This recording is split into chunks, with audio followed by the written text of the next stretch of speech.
Ұлы дала мұраты бір тұтас ұлт болу.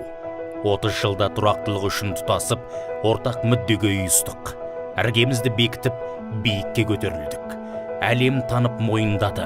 130 ұлыс өкілдерінің бір шаңырақтың астына бірігуі рухани келісімнің бірегей үлгісі. Дін халықты бірлікке, ынтымаққа шақыратын күш және де соны насихаттайды. Қаламызда діни ахуал тұрақты деуге болады. Біздің Шымкент қаласының дін істері басқармасымен тығыз жұмыс істеу нәтижесінде осы бірлікке, ынтымаққа, тыныштыққа, түсіністікке біз жетіп жатырмыз. 1.244.000-ға жуық шымкенттік тұрғынның 15,8%-ын өзбек этносы құрайды. Этномәдени бірлестікте ауыл ақсақалдар да ынтымақты тірлікке үндейді. Жастарды қоғам шырқын бұзатын теріс пиғылдан тыйып, қазақстандық патриотизмді дәріптейді.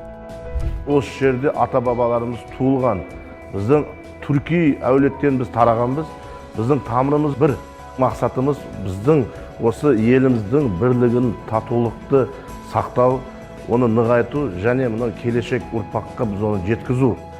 Бүгінгі күнде бізді көре алмай жатқан, бізге басқа діни ағымдарға жолға шағып атқан жоқ емес, ондай кісілер де бар. Сол үшін бүгінгі күнде қоғам, ассамблея, діни басқармалар бірлесу керек.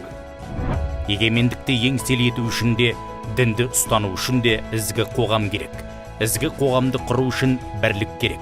Ал сол бірлікті сақтап қалу үшін бәрімізге ірлік керек.